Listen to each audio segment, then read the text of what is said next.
we've been talking about George Ward in the late 19th century in Paris, and today I'd like to look at the women who went to Paris at that time to become artists. Now, from your reading, what do you know about Paris, about the art world of Paris during the late 19th century? People came there from all over the world to study. It had a lot of art school and artists who taught painting.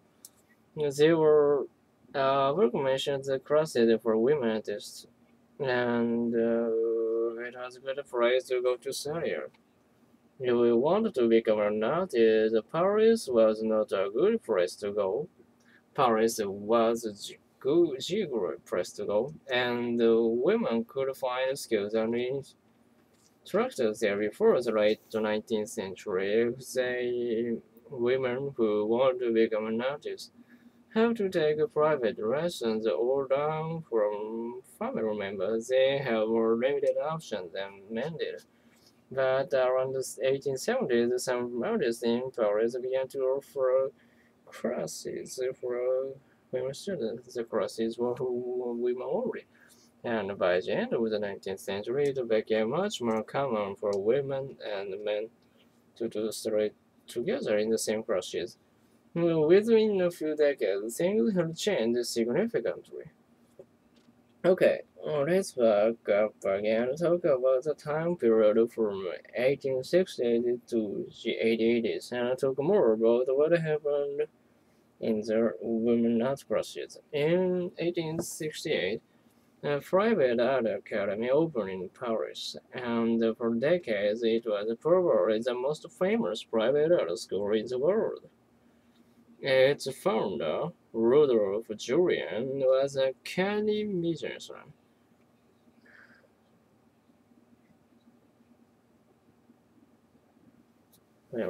One in this was after an initial trial period and mixed classes, he changed the school's policy. He completely separated the men and women students.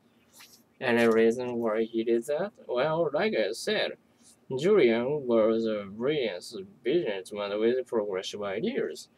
He thought that another small private art school where all the students were women was very popular at that time. And that's probably why he adopted the women-only classes. His classes were typically offered by an established artist and they were held in the studio and the place they were painted. This was a big deal because finally women could study art in a formal setting. And there was another benefit to the group setting in this process. The classes included weekly criticism, and the teacher had ranked the art of all the students in the class, from best to worst. How would you like if I did that in this class? But the artists and the competition was good for women.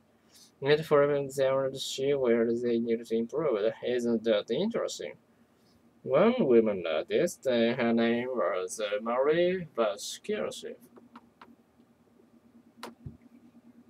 Vasquez was told how she felt about the classmates' work.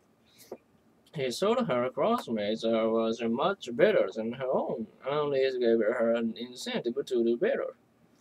Overall, the competition in the women's class gave women more confidence. Confidence they could also compete in the art world after their schooling. And even though Vasquez couldn't study in the same classes as men, she was having an impact as an artist. Mm, just look at the salon. What do you know about the salon? It was a big exhibition, a big art show they had in Paris every year that had to be accepted by the. It was a big deal. You can make a name for yourself. You could have a painting or a sculpture in the salon and go back to your home country saying you've been a success in Paris. It was sort of a sheer of approval. It was a great encouragement for an artist's career. And by the last 2 decades of the 19th century, 1/5 of the paintings in the salon were by women, much higher than in the past. In fact, Marie herself had a painting with the salon in the 1881. Interestingly, this masterpiece, called "In the Studio," is a painting of the interior of Julian's art school. It's not in your textbook. I'll show you the painting next week. The painting depicts an active crowd at the studio with women drawing and painting life model. It was actually Basquiat's self actually followed Julian Selby's suggestion and painted her fellow student in the class at the school, which judges herself at the right. A great advertisement for the school when the painting eventually hung up at salon, for a women's studio had never been painted before.